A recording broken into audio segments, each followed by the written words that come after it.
Selamat datang di Bicara Saham. Saya Ale. Di channel ini, kita akan belajar bersama tentang berbagai berita, analisa, serta tips dan trik dari pasar modal yang mudah dipahami dan diterapkan dalam kehidupan sehari-hari.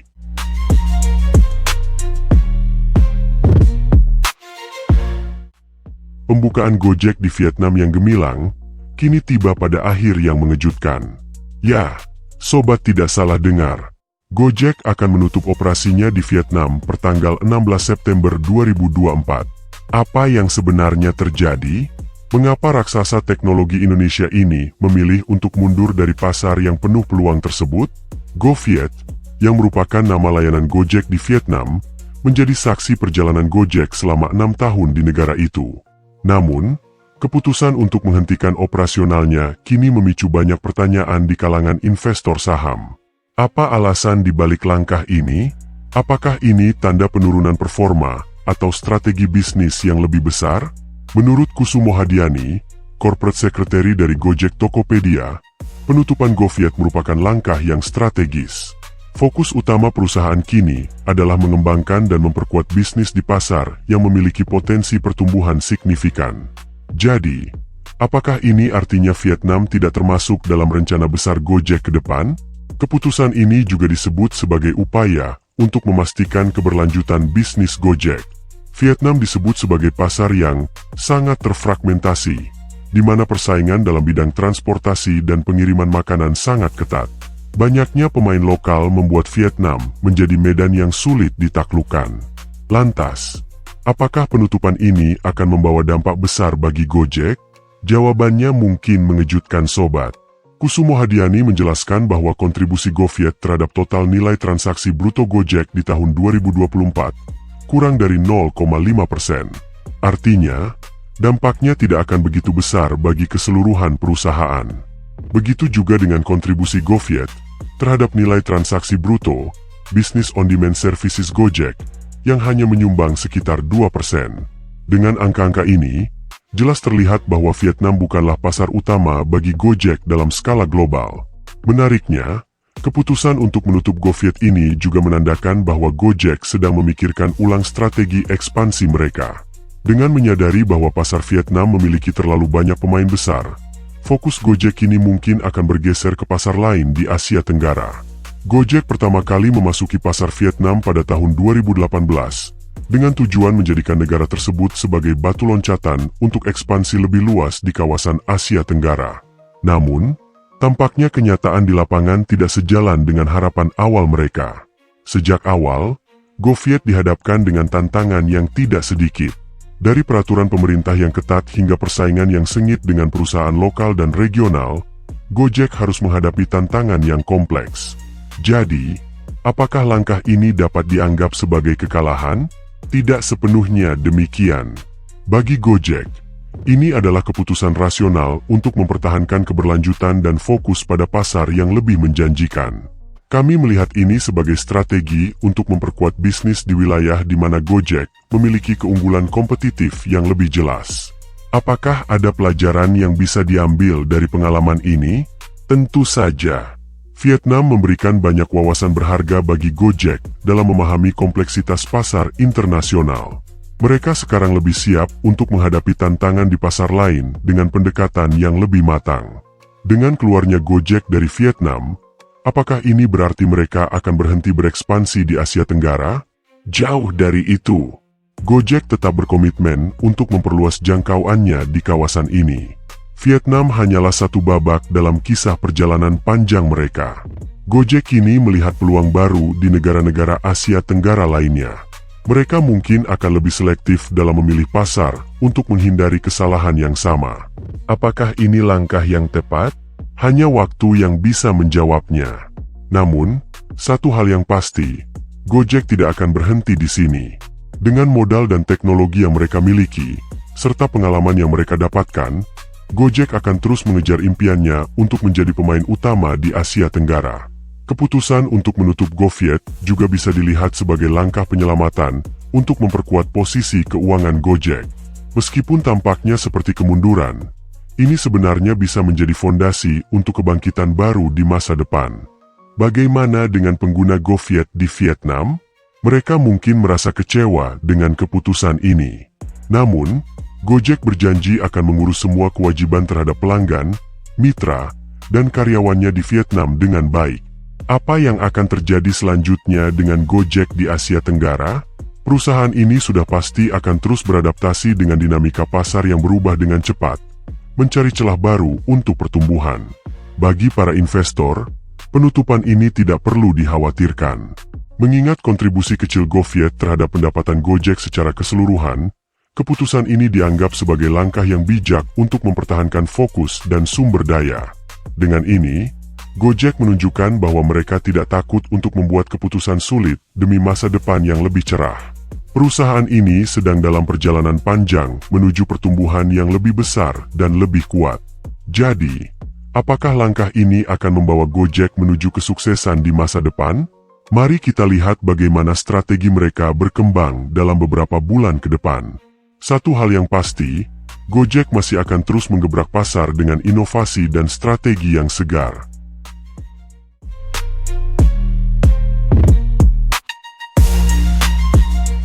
Lalu, bagaimana kondisi fundamental dari Gojek Tokopedia saat ini? Ayo kita review. Jangan lupa like, subscribe, dan share video ini, agar kalian gak ketinggalan update terbaru seputar dunia saham lainnya.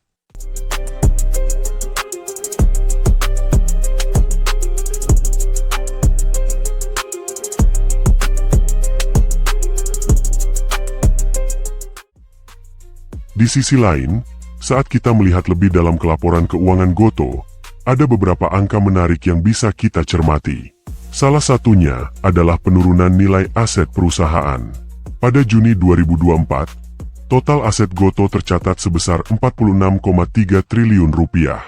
Angka ini menurun dari 54 triliun rupiah pada Desember 2023, menunjukkan pengurangan sebesar 7,7 triliun rupiah. Mungkin sobat bertanya-tanya, apa yang menyebabkan penurunan signifikan ini? Penurunan nilai aset ini mencerminkan strategi efisiensi dan penataan ulang portofolio yang dilakukan oleh manajemen Goto. Mereka berfokus pada optimalisasi sumber daya dan pengurangan aset yang kurang produktif. Tidak hanya aset, ekuitas Goto juga mengalami penurunan. Pada Juni 2024, nilai ekuitas tercatat sebesar 33,5 triliun rupiah, turun dari 35,7 triliun rupiah pada Desember 2023. Penurunan ini sebesar 2,2 triliun rupiah menandakan adanya langkah-langkah strategis yang diambil oleh perusahaan untuk memperkuat struktur keuangannya. Meskipun angka-angka ini terlihat menurun, mereka sebenarnya menggambarkan penyesuaian yang diperlukan untuk memastikan Goto tetap kompetitif dan efisien di pasar yang semakin ketat. Penurunan ekuitas ini bisa jadi merupakan bagian dari upaya restrukturisasi dan investasi ulang yang dilakukan perusahaan.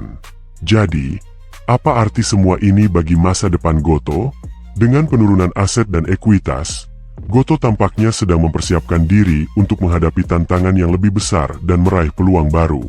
Ini adalah bagian dari strategi jangka panjang mereka untuk memastikan pertumbuhan yang berkelanjutan dan mengoptimalkan nilai bagi pemegang saham. Bagaimana Goto akan terus beradaptasi dan berkembang di masa depan? Itulah yang membuat kita semua penasaran dan menunggu perkembangan berikutnya.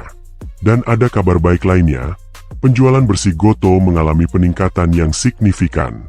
Pada semester pertama 2024, pendapatan bersih Goto bertambah 12,4%, dari 6,8 triliun rupiah menjadi 7,7 triliun rupiah.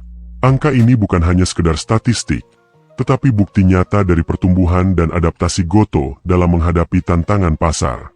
Peningkatan pendapatan bersih ini mencerminkan kepercayaan pelanggan yang semakin tinggi terhadap layanan yang disediakan oleh Goto. Dengan berbagai inovasi dan layanan yang terus ditingkatkan, Goto berhasil menarik lebih banyak pengguna, memperluas basis pelanggan mereka, dan meningkatkan transaksi di berbagai platform. Tidak hanya pendapatan yang meningkat, tetapi Goto juga berhasil mengurangi liabilitas mereka secara signifikan. Pada Desember 2023, liabilitas Goto tercatat sebesar 18,3 triliun rupiah. Namun, pada Juni 2024, liabilitas ini berhasil ditekan menjadi 12,8 triliun rupiah, sebuah penurunan yang luar biasa. Penurunan liabilitas ini menunjukkan komitmen Gotoh untuk mengelola keuangan dengan lebih efektif dan efisien. Dengan mengurangi liabilitas, Gotoh berhasil memperkuat posisi keuangan mereka, membuat perusahaan lebih stabil dan siap menghadapi berbagai tantangan di masa depan. Jadi, apa yang bisa kita harapkan dari Gotoh ke depannya? Dengan peningkatan pendapatan bersih dan pengurangan liabilitas, Gotoh berada dalam posisi yang sangat kuat untuk terus berkembang dan menghadirkan lebih banyak inovasi. Ini adalah tanda-tanda positif bahwa Gotoh akan terus menjadi pemain utama di industri teknologi dan layanan digital. Bagaimana strategi berikutnya dari Gotoh? Apa inovasi baru yang akan mereka luncurkan? Semua pertanyaan ini membuat kita semakin penasaran untuk mengikuti perkembangan mereka. Keberhasilan Gotoh dalam memperbaiki total liabilitasnya sebesar 5,51 triliun rupiah atau setara dengan 29,97% menjadi salah satu pencapaian penting dalam memperkuat posisi keuangan perusahaan. Penurunan ini terutama disebabkan oleh penurunan utang escrow dan lain-lain sebesar 3,08 triliun rupiah. Utang tersebut sebagian besar berasal dari platform Tokopedia. Menariknya, mulai 1 Februari 2024, PT Tokopedia telah didekonsolidasi dari laporan keuangan Gotoh. Apa yang menyebabkan ini terjadi? Perubahan besar ini dikarenakan penyelesaian perjanjian pengambil bagian saham sebagai bagian dari investasi strategis TikTok kepada PT Tokopedia pada tanggal 31 Januari 2024. Investasi ini mengubah struktur kepemilikan dan operasional Tokopedia, menjadikannya bagian dari kemitraan strategis antara Tokopedia dan TikTok. Dalam laporan keuangan konsolidasi Gotoh, penurunan saldo utang escrow dan lain-lain ini dikategorikan sebagai transaksi non-operasional dan one-off. Artinya, meskipun ini adalah pengurangan yang signifikan dalam utang, tidak ada dampak langsung terhadap kinerja operasional Gotoh. Jadi, apa arti semua ini bagi masa depan Gotoh? Dengan berkurangnya total liabilitas dan perbaikan dalam struktur keuangan, Gotoh memiliki ruang yang lebih besar untuk berinovasi dan berinvestasi dalam layanan baru. Ini adalah indikasi kuat bahwa Gotoh sedang mempersiapkan diri untuk pertumbuhan yang lebih besar di masa mendatang. Bagaimana strategi berikutnya dari Gotoh untuk memanfaatkan posisi keuangan yang lebih kuat ini? Apa langkah-langkah baru yang akan mereka ambil untuk terus memimpin di industri teknologi dan layanan digital? Di sisi lain, ada peningkatan pada beban pokok pendapatan Gotoh.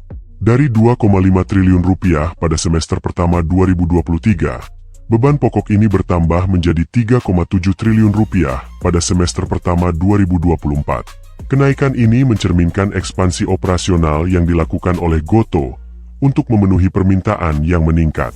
Namun, jangan salah mengartikan peningkatan beban pokok pendapatan ini. Meskipun ada peningkatan biaya, ini adalah tanda bahwa Gotoh terus memperluas layanannya dan berinvestasi dalam kualitas pelayanan yang lebih baik bagi penggunanya.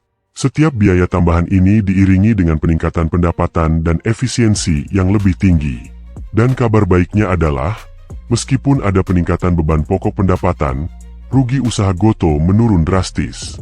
Dari 6,1 triliun rupiah pada semester pertama 2023, rugi usaha berkurang menjadi 1,7 triliun rupiah pada semester pertama 2024. Penurunan yang signifikan ini menunjukkan efektivitas strategi efisiensi yang diterapkan oleh perusahaan.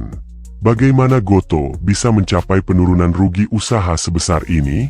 Ini adalah hasil dari serangkaian inisiatif efisiensi yang dilakukan oleh manajemen, termasuk penurunan beban penjualan dan pemasaran, optimalisasi operasional, serta peningkatan pendapatan bersih. Semua ini adalah bagian dari upaya Gotoh untuk mencapai kinerja keuangan yang lebih sehat. Penurunan rugi usaha ini juga membuka peluang bagi Gotoh untuk lebih fokus pada inovasi.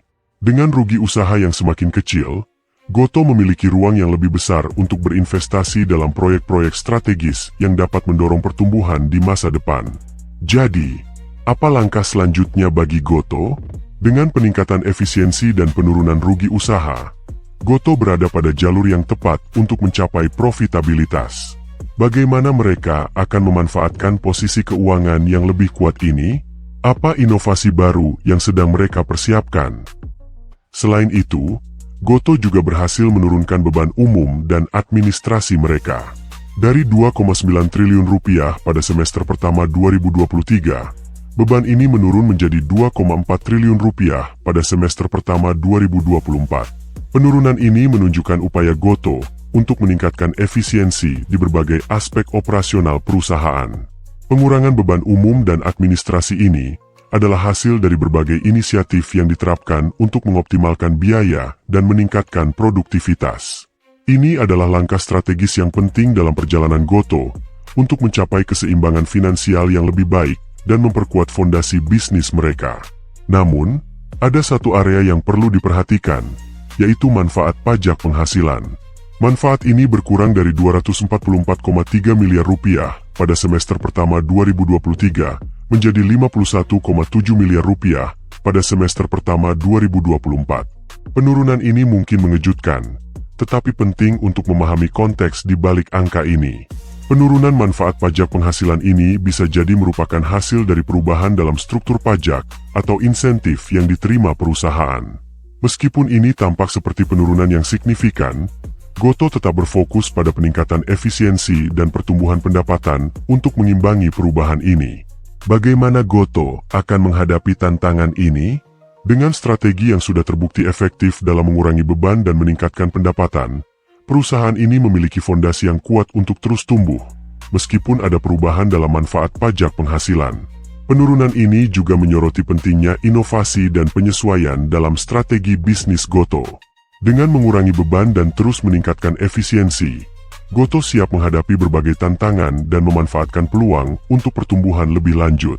Jadi, apa yang akan dilakukan Gotoh selanjutnya? Dengan strategi yang sudah terbukti dan komitmen untuk terus berinovasi, Gotoh berada di jalur yang tepat untuk mencapai tujuan mereka.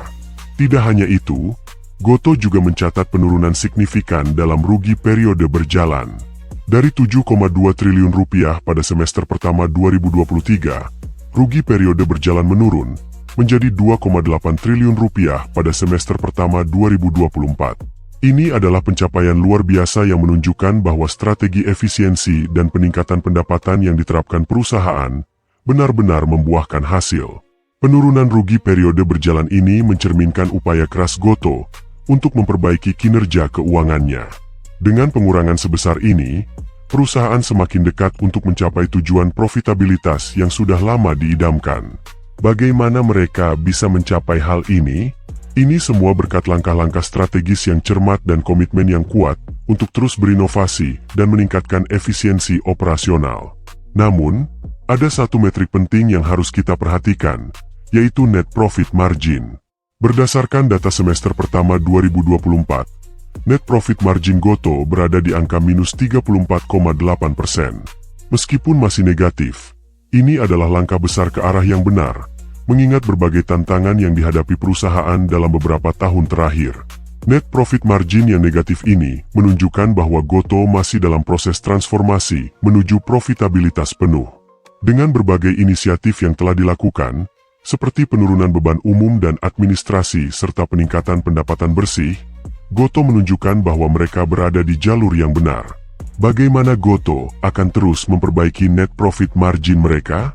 Dengan fokus pada peningkatan efisiensi operasional, inovasi produk, dan ekspansi layanan, perusahaan ini memiliki potensi besar untuk mencapai margin yang lebih positif di masa depan.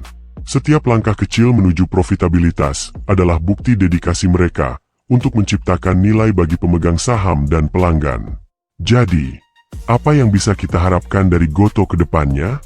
Dengan penurunan rugi periode berjalan yang signifikan dan langkah-langkah strategis yang cermat, Gotoh berada di posisi yang kuat untuk terus tumbuh dan berkembang.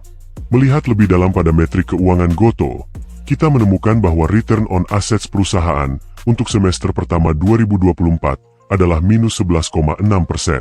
Meskipun angka ini negatif, penting untuk diingat bahwa ROA mencerminkan seberapa efektif perusahaan menggunakan asetnya untuk menghasilkan keuntungan. Ini berarti bahwa Gotoh masih dalam proses optimalisasi aset mereka untuk mencapai efisiensi yang lebih baik. Negatifnya ROA ini menandakan bahwa Gotoh masih memiliki ruang untuk meningkatkan efisiensi penggunaan aset mereka. Namun, dengan langkah-langkah strategis yang sudah diambil, termasuk pengurangan beban dan peningkatan pendapatan, Goto berada di jalur yang tepat untuk memperbaiki angka ini di masa depan. Bagaimana mereka akan melakukannya? Ini adalah pertanyaan menarik yang akan kita tunggu jawabannya. Selain itu, return on equity Goto untuk semester pertama 2024 berada di angka minus 15%. ROE yang negatif menunjukkan bahwa perusahaan masih belum mencapai tingkat pengembalian yang diharapkan dari ekuitas pemegang saham. Namun, angka ini juga mencerminkan investasi besar yang dilakukan Goto untuk pertumbuhan dan ekspansi jangka panjang. Meskipun ROE negatif, ini juga menyoroti potensi besar yang dimiliki Goto. Dengan strategi yang tepat dan fokus pada peningkatan efisiensi operasional, Goto memiliki peluang besar untuk mengubah angka ini menjadi positif. Setiap langkah menuju perbaikan ROE adalah tanda bahwa perusahaan bergerak ke arah yang benar. Bagaimana Goto akan memperbaiki ROA dan ROE mereka? Dengan berinvestasi dalam teknologi dan inovasi, meningkatkan efisiensi operasional, dan memperluas jangkauan layanan mereka, Goto berupaya untuk menciptakan nilai lebih bagi pemegang saham dan pelanggan. Setiap langkah strategis ini adalah bagian dari upaya mereka untuk mencapai kinerja keuangan yang lebih sehat. Perjalanan Goto menuju profitabilitas penuh masih panjang, tetapi setiap langkah maju adalah bukti komitmen dan dedikasi mereka. Bagaimana mereka akan menghadapi tantangan dan memanfaatkan peluang di masa depan? Selanjutnya, mari kita lihat debt to equity ratio Goto yang saat ini berada di angka 35,7%. DER ini menunjukkan bahwa untuk setiap Rp1 ekuitas, Goto memiliki Rp0,35 dalam bentuk utang. Angka ini relatif sehat dan menunjukkan bahwa perusahaan tidak terlalu bergantung pada utang untuk membiayai operasinya. Namun, apa yang sebenarnya berarti bagi masa depan Goto? DER yang rendah ini memberikan fleksibilitas keuangan yang lebih besar bagi Goto. Dengan utang yang tidak terlalu tinggi, perusahaan memiliki ruang untuk mengambil langkah-langkah strategis tanpa terbebani oleh kewajiban finansial yang besar. Apakah ini berarti Goto siap untuk melakukan ekspansi lebih lanjut atau berinvestasi dalam inovasi baru? Ini adalah hal yang patut kita tunggu-tunggu. Selain itu, current ratio Goto saat ini berada di angka 301,9%. Angka ini menunjukkan bahwa Goto memiliki likuiditas yang sangat kuat, dengan aset lancar yang jauh melebihi kewajiban lancarnya. Dengan kata lain, Goto memiliki cukup aset likuid untuk menutupi kewajiban jangka pendeknya lebih dari 3 kali lipat. Current ratio yang tinggi ini menandakan bahwa Goto berada dalam posisi keuangan yang sangat kuat untuk menghadapi tantangan jangka pendek. Dengan likuiditas yang sangat baik, perusahaan siap untuk menangani kebutuhan operasional sehari-hari, menghadapi fluktuasi pasar, dan mengejar peluang pertumbuhan tanpa khawatir akan keterbatasan likuiditas. Jadi, apa arti semua angka ini bagi Goto ke depannya? Dengan debt to equity ratio yang rendah dan current ratio yang sangat tinggi, Goto memiliki fondasi keuangan yang kokoh untuk terus berkembang. Perusahaan ini tidak hanya siap menghadapi tantangan, tetapi juga siap memanfaatkan peluang besar yang ada di pasar. Dengan semua indikator keuangan yang menunjukkan arah positif, kita bisa mengharapkan Goto untuk terus membuat terobosan dan memberikan nilai lebih bagi pemegang saham dan pelanggan. Bagaimana langkah mereka berikutnya? Bagaimana mereka akan memanfaatkan posisi keuangan yang kuat ini untuk mencapai tujuan jangka panjang mereka? Semua ini membuat kita semakin penasaran dan tertarik untuk terus mengikuti perkembangan mereka. Perlu kita perhatikan juga bagaimana Goto mengelola arus kas mereka. Untuk semester pertama 2024, arus kas yang digunakan untuk aktivitas operasi tercatat sebesar Rp598,7 miliar. Meskipun terlihat signifikan, apa arti sebenarnya dari angka ini untuk kestabilan dan pertumbuhan Goto? Arus kas operasi ini menunjukkan seberapa efektif perusahaan dalam menghasilkan uang dari aktivitas bisnis utamanya. Meskipun angka ini mencerminkan aliran kas yang digunakan dalam operasi sehari-hari, penting untuk mempertimbangkan bagaimana Goto mengelola arus kas mereka secara keseluruhan. Dan berbicara tentang arus kas secara keseluruhan, Goto mengalami penurunan nilai total arus kas sebesar Rp5,2 triliun hingga akhir Juni 2024. Penurunan ini cukup signifikan dan menimbulkan pertanyaan, apa penyebab dibalik perubahan besar ini, dan bagaimana dampaknya terhadap strategi dan keuangan jangka panjang Goto. Penurunan total arus kas ini bisa jadi dipengaruhi oleh berbagai faktor, seperti investasi besar dalam ekspansi atau inovasi, atau perubahan dalam struktur biaya. Dengan begitu banyak variabel yang terlibat, penting untuk memahami bagaimana Gotoh merespons dan menyesuaikan strategi mereka untuk menjaga kesehatan keuangan perusahaan. Namun, meskipun penurunan arus kas mungkin menunjukkan tantangan jangka pendek, ini juga bisa menjadi indikasi dari investasi strategis yang bertujuan untuk pertumbuhan jangka panjang. Bagaimana Gotoh merencanakan untuk mengelola arus kas mereka dan memanfaatkan peluang untuk masa depan? Ini adalah hal yang menarik untuk diperhatikan. Jadi, dengan perubahan dalam arus kas ini, bagaimana Gotoh akan menavigasi tantangan dan memanfaatkan peluang di pasar? Apakah langkah-langkah strategis mereka akan menghasilkan keuntungan di masa depan? Menelisik lebih dalam ke penggunaan kas Gotoh, kita menemukan bahwa mereka mengalokasikan sebesar 10,5 triliun rupiah untuk aktivitas investasi selama semester pertama 2024. Angka ini bukanlah jumlah yang kecil dan menandakan bahwa Gotoh tengah melakukan langkah besar dalam hal ekspansi dan pengembangan. Namun, bagaimana dampak dari investasi besar ini terhadap masa depan perusahaan? Investasi sebesar ini seringkali mencerminkan komitmen terhadap pertumbuhan jangka panjang dan inovasi. Mungkin ini adalah langkah strategis untuk memasuki pasar yang baru, meningkatkan kapabilitas teknologi, atau memperluas lini produk mereka.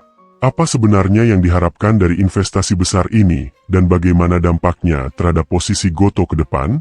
Ini adalah hal yang menarik untuk diteliti lebih lanjut. Di sisi lain, Gotoh mencatat pendapatan kas dari aktivitas pendanaan senilai 5,8 triliun rupiah. Pendapatan kas ini menunjukkan bahwa perusahaan juga memperoleh sumber daya finansial dari berbagai bentuk pendanaan yang dapat mendukung berbagai inisiatif dan proyek. Apa yang akan dilakukan Gotoh dengan tambahan kas ini? Bagaimana mereka akan memanfaatkannya untuk mengoptimalkan hasil dari investasi yang telah dilakukan? Pendapatan kas dari aktivitas pendanaan ini dapat menjadi indikator bahwa Gotoh berhasil menarik minat investor dan mendapatkan dukungan finansial yang diperlukan untuk mempercepat pertumbuhan mereka. Dengan aliran kas yang stabil dari pendanaan, perusahaan berada dalam posisi yang baik untuk memanfaatkan peluang yang ada dan mengatasi tantangan yang mungkin muncul. Jadi, bagaimana Gotoh akan menyusun strategi mereka untuk mengelola kas yang diperoleh dari investasi dan pendanaan ini? Apakah mereka akan menggunakan dana ini untuk inovasi yang akan mengubah lanskap industri atau memperkuat posisi mereka di pasar? Semua ini meninggalkan kita dengan rasa penasaran yang mendalam tentang langkah-langkah berikutnya dari Gotoh. Sobat, sampai di sini video kita kali ini. Bagaimana? Apakah kamu sudah mendapatkan insight yang bermanfaat? Jangan mudah menyerah dan teruslah belajar. Jika sobat memiliki pertanyaan atau ingin request topik pembahasan selanjutnya, silahkan tinggalkan komentar di bawah. Jangan lupa like, share, dan subscribe channel ini untuk mendapatkan lebih banyak konten edukasi pasar modal yang bermanfaat. Terima kasih sudah menonton, dan sampai jumpa.